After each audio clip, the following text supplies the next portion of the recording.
Uma mansão de 3 andares se ergue no Upper East Side, construída a partir não de uma, mas de 3 casas geminadas.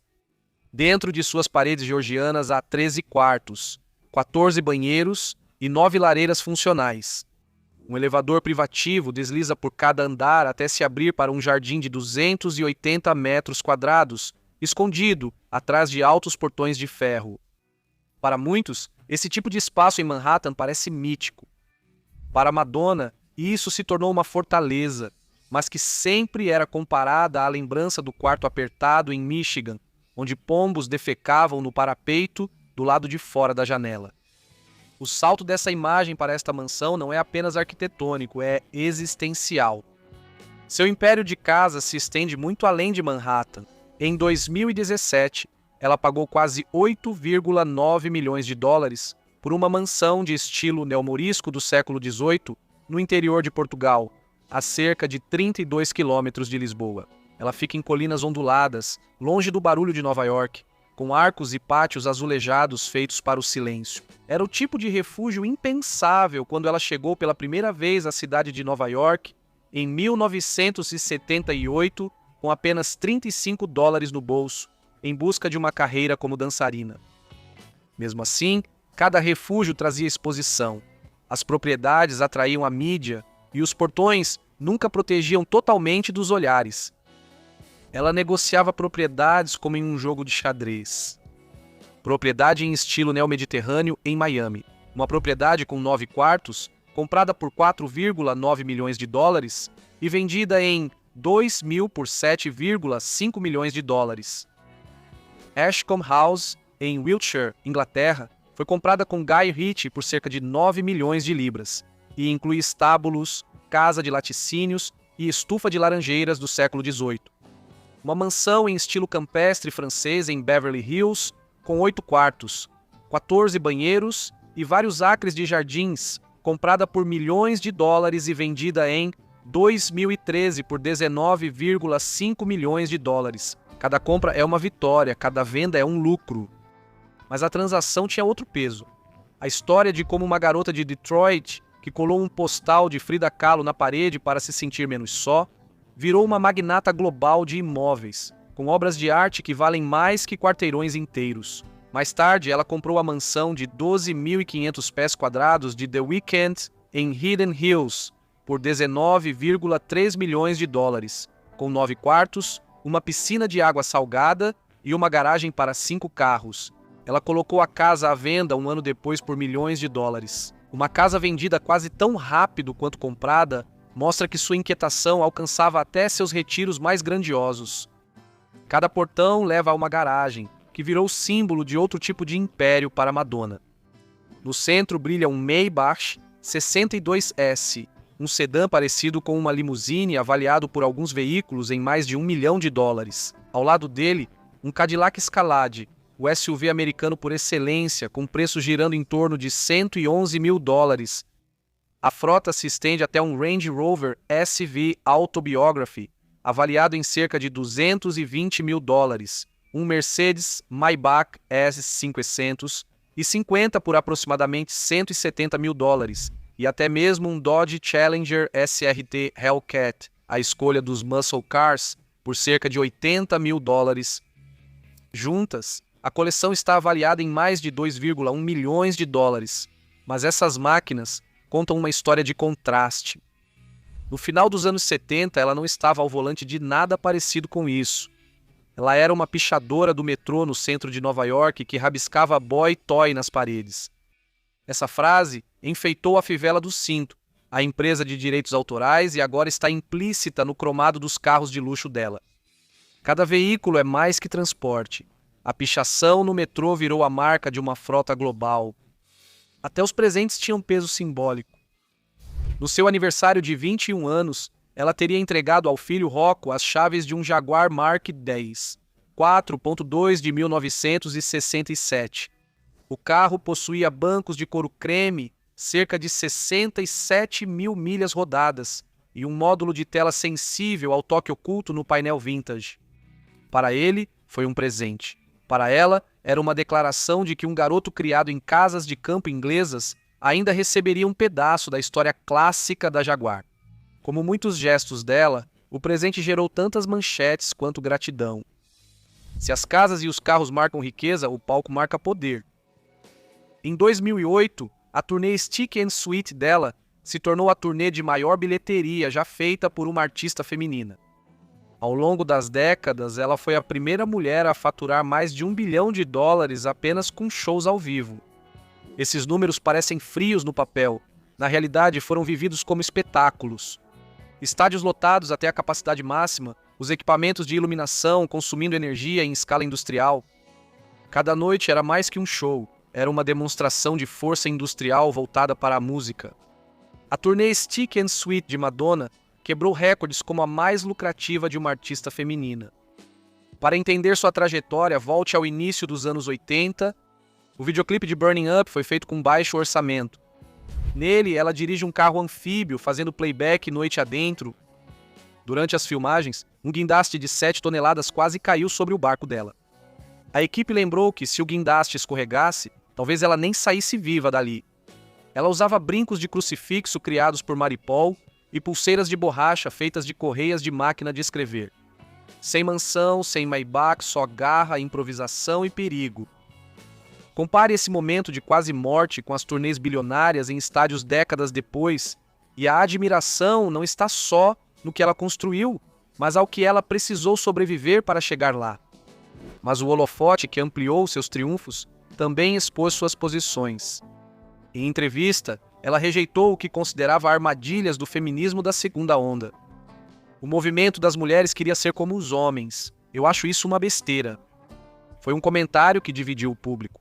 Admiradores ouviram independência, críticos ouviram provocação, as tensões familiares refletiam esse atrito público. Em 2008, seu irmão Christopher Ciccone publicou Life with My Sister Madonna, um livro de memórias que revelou bastidores com anedotas pouco lisonjeiras. O relacionamento deles nunca se recuperou, e essa ferida ainda trazia ironia. Christopher já foi seu colaborador mais próximo e ajudou a criar os cenários dos shows. O custo do império era medido em dólares e na distância entre parentes de sangue. Sua coleção de arte aprofundava esse paradoxo. Ela contou que colou um cartão postal de Frida Kahlo no quarto de infância para se sentir confortada. Décadas depois, ela tinha originais, mas recusou emprestar um a Detroit. Do cartão postal colado à parede ao cofre trancado, essa trajetória era ao mesmo tempo impressionante e alienante. A mesma coleção inclui bustes Femme à la Frange de Picasso, comprados por volta de $2.000 por quase $5 milhões, uma fotografia de nu de Man Ray de Kiki de Montparnasse e obras de Tamara de Lempicka, sobre quem ela certa vez se gabou. Eu tenho um museu da Lempicka. Avaliada em mais de $100 milhões, a coleção é tanto um cofre de reverência quanto uma fonte de ressentimento. Por trás dessas escolhas havia um padrão de construir e depois destruir, de ganhar e depois pagar. Em 1992, ela fundou a Maverick Records com um acordo de $60 milhões com a Time Warner, contratando artistas como Alanis Morissette e, por um tempo, tornando-se tão influente nos bastidores quanto no palco. Mas disputas internas corroeram o império, e sua participação acabou sendo comprada, uma vitória desfeita pela própria máquina que a construiu. Mesmo quando os contratos e coleções a definiam, as ausências pairavam. Em 1979, ela recusou um contrato com uma gravadora belga para preservar o controle artístico. Esse instinto de recusa e de abrir mão de vitórias fáceis ecoou em todos os acordos seguintes. A mesma mulher que acumularia 11 títulos de musicista feminina mais bem paga também foi aquela que recusou sua primeira chance de um contrato internacional, preferindo passar fome a ceder. Essas escolhas também financiaram a filantropia. Em 2006, ela cofundou a Raising Malawi, investindo doações pessoais, incluindo $1 milhão para um complexo de cuidados a órfãos. Era uma causa que falava à sua identidade materna, já que naquela época ela era mãe de 6 filhos: Lourdes, Rocco, David, Mercy e as gêmeas adotadas Stella e Aster. Ela construiu escolas, financiou clínicas e levou crianças para casa. No entanto, seus métodos foram alvo de escrutínio. Suas adoções geraram elogios e controvérsias no Malawi e fora dele. O paradoxo era cruel. Uma mulher que transformou a dor de perder a mãe para o câncer de mama aos 5 anos em um império de gestos maternos, mas enfrentava desconfiança sempre que estendia a mão. Havia admiração em seu alcance, mas dor na forma como era recebida. A tensão entre o espetáculo e o preço também se refletia em seu corpo. No palco, ela criava momentos de admiração. Dá para imaginar o clímax da turnê Stick and Sweet, com telas de LED piscando, plataformas hidráulicas se elevando e os graves inundando o ar do estádio. A encenação foi descrita como de escala industrial, quase militar. Fora do palco, ela sofria desgaste físico. Anos de dança com Martha Graham e Pearl Lang lhe deram controle, mas também articulações de maratonista. As pernas que a levaram de bares decadentes a estádios também tinham cicatrizes. Cada salto diante de 50 mil pessoas era equilibrado pelo silêncio nos bastidores, bolsas de gelo e recuperação. Vitórias contadas em bilhões, feridas medidas em hematomas. A vida familiar seguia o mesmo padrão. Seu primeiro casamento com Sean Penn, de 1985 a 1989, foi uma união frequentemente retratada pela mídia como turbulenta. Seu segundo casamento com Guy Ritchie, de 2000 a 2008, a levou para propriedades rurais inglesas, fazendas de cavalos e casas georgianas. Mesmo esses 9 anos acabaram em divórcio. A propriedade Ashcombe, com estábulos e estufa de laranjeiras, virou símbolo desse capítulo, sendo comprada e vendida com o casamento. Os filhos se tornaram um elo duradouro. Lourdes, sua primogênita, cresceu no mundo da moda, Rocco no universo do skate, e as adoções no Malawi se transformaram em causa e polêmica ao mesmo tempo. Apesar das mansões e Maybachs, a imagem de Madonna de mãos dadas com suas gêmeas no portão de uma escola em Londres contou a história mais silenciosa. As peculiaridades do seu estilo de vida acrescentaram mais uma camada. Em 2025, ela apareceu no TikTok exibindo grills de lápis lazuli e diamante, joias personalizadas para os dentes. Ela já havia usado grills de ouro e diamante antes. Em 2013, e uma vez, os defendeu dizendo que eram um presente que ela ganhou de aniversário. Ela gostava de dentes feios. Para alguns, era uma indulgência excêntrica. Para outros, uma recusa a se conformar com a ideia de envelhecer graciosamente. No Globo de Ouro, em janeiro de 1998, ela usou um vestido da coleção Outono-Inverno da Balenciaga. Em Miami, um mês depois, uma blusa de seda com babados em veludo Devoré da Voyage. Ao sair do Harper Lee Hall, em fevereiro de 1998, ela fez da calçada uma passarela, vestindo casaco vintage com estampa de tapê e bolsa de nylon da Prada. O detalhe pode parecer trivial, mas na moda, o detalhe carrega significado. Cada roupa, como cada letra, virou uma marca cultural de sua época. E a ferida aqui era a percepção pública, né? Adoração de alguns, rejeição de outros, mas sempre julgamento. Suas contradições quase nunca eram ocultas. Em uma entrevista de capa em 1985, ela afirmou: "A tristeza ensina e a felicidade é um presente." Em outra, ela disse: "Eu não me levo muito a sério. Acho que essa é uma qualidade que todos devem manter. É importante rir, principalmente de si mesmo." Apesar disso, essas declarações leves coexistiam com memórias sombrias, quase morrer sob a queda de um guindaste, disputas familiares transformadas em memórias e traições por causa de arte e dinheiro. A oscilação era constante. Ela insistia no humor, mas carregava cicatrizes. Mesmo assim, o deslumbramento é inegável. Considere sua entrada no Hall da Fama do Rock and Roll no primeiro ano de elegibilidade. Foi mais que um marco na carreira. Foi o reconhecimento de que a garota de Bay City, Michigan, que chegou a Nova York quase sem dinheiro, mudou o eixo da cultura pop. Ela transformou shows em espetáculos industriais, mansões em peças de xadrez e rebeldia pessoal em influência global. Seu álbum Ray of Light, em 1998, lhe rendeu seus primeiros Grammys, não apenas pelas vendas, mas pela arte, por misturar música eletrônica e misticismo ao pop mainstream. O ofício transformado em cultura. O contraste final permanece.